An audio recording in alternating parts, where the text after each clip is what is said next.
കർണാടകയിൽ മുഖ്യമന്ത്രി സ്ഥാനത്തിനായി പിടിവലി. ഡി.കെ. ശിവകുമാറും സതീഷ് ജാഖ്ഹോളിയും ഡൽഹിയിൽ. സിദ്ധരാമയ്യ മുഖ്യമന്ത്രി കസേരയിൽ 2.5 വർഷം പൂർത്തിയാക്കുന്ന പശ്ചാത്തലത്തിലാണ് നീക്കം.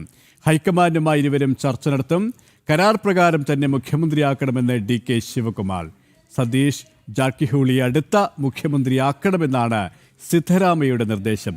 വിവരങ്ങളുമായി ഡൽഹിയിൽ നിന്നും ശ്രീകാന്ത് ചേരുകയാണ്. ശ്രീകാന്ത്, കർണാടകയിൽ മുഖ്യമന്ത്രി സ്ഥാനത്തിനായുള്ള കസേരകളി അത് അതിരൂക്ഷമായി തുടരുകയാണല്ലേ? അവകാശവാദങ്ങളും പിടിവലികളും ഒരു ഭാഗത്ത് നടക്കുകയാണല്ലേ?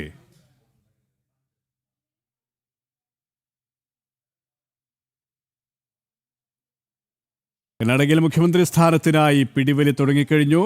ഡി.കെ. ശിവകുമാറും സതീഷ് ജാർക്കിഹോളിയും ഡൽഹിയിലെത്തി. നിലവിൽ ഉപമുഖ്യമന്ത്രിയാണ് ഡി.കെ. ശിവകുമാർ. ആദ്യ മന്ത്രിസഭാ രൂപീകരണ ഘട്ടത്തിൽ തന്നെ ഡി.കെ. ശിവകുമാർ അവകാശവാദം ഉന്നയിച്ചിരുന്നു. ഡി.കെ. ശിവകുമാർ പക്ഷം തെരുവിലിറങ്ങുന്ന സാഹചര്യമുണ്ടായിരുന്നു. ശ്രീകാന്ത്, ഇപ്പോൾ മുഖ്യമന്ത്രി കസേരയ്ക്കായി കോൺഗ്രസ് നേതാക്കൾ കർണാടകയിൽ പിടിവലി രൂക്ഷമായി കഴിഞ്ഞു അല്ലേ?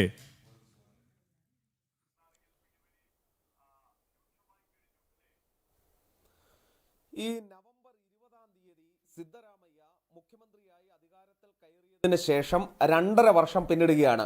അവരുടെ പാർട്ടിയിലുണ്ടായ ഒരു ധാരണ പ്രകാരം ഡി.കെ. ശിവകുമാറിന് 2.5 വർഷത്തിന് ശേഷം മുഖ്യമന്ത്രി സ്ഥാനം എന്നുള്ളതായിരുന്നു പറഞ്ഞു വെച്ചിരുന്നത്. പക്ഷേ നിലവിൽ അത് നൽകാൻ കോൺഗ്രസ് ഹൈക്കമാൻഡോ സിദ്ധരാമയ്യ പക്ഷമോ തയ്യാറല്ല. പകരം അവർ സതീഷ് ജാർക്കിഹോളി എന്ന അവിടുത്തെ ഈ സിദ്ധരാമയ്യയുടെ ഒരു ആശ്രിതൻ ആയിട്ടുള്ള MLA യാണ് ആ സ്ഥാനത്തേക്ക് നിർദ്ദേശിച്ചിരിക്കുന്നത്. നിലവിലിപ്പോൾ ഡി.കെ. ശിവകുമാർ ഡൽഹിയിലെത്തിയിട്ടുണ്ട്. ഹൈക്കമാൻഡുമായി അദ്ദേഹം ചർച്ച നടത്തും എന്നാണ് മനസ്സിലാകുന്നത്. അദ്ദേഹം മുഖ്യമന്ത്രി സ്ഥാനം കിട്ടിയേ തീരൂ എന്നുള്ള ഒരു പിടിവാശിയിൽ തന്നെയാണ് ഡി.കെ. ശിവകുമാർ നിൽക്കുന്നത്. അതേസമയം സതീഷ് ജാർക്കിഹോളിയും ഹൈക്കമാൻഡിനെ കാണുന്നുണ്ട്. അത് സിദ്ധരാമയ്യയുടെ നിർദ്ദേശപ്രകാരമാണ് ഹൈക്കമാൻഡിനെ കാണാൻ എത്തിയിട്ടുള്ളതും. ഒരു കാര്യം വ്യക്തമാണ്, കർണാടകയിൽ കോൺഗ്രസിൽ പൊട്ടിത്തെറിയിലേക്ക് കാര്യങ്ങൾ പോകുന്നു. ഒരു പിളർപ്പിലേക്ക് വരെ കാര്യങ്ങൾ പോയാലും, അതായത് ഒരു വിഭാഗം MLA-മാർ അടർന്നു മാറാൻ സാധ്യതയുണ്ട് എന്നുള്ള ചില കാര്യങ്ങളൊക്കെ തന്നെ അവിടുന്ന് പുറത്തു വരുന്നു. അങ്ങനെ ഒരു സംഭവം ഉണ്ടായാൽ പോലും അത്ഭുതപ്പെടാനില്ല.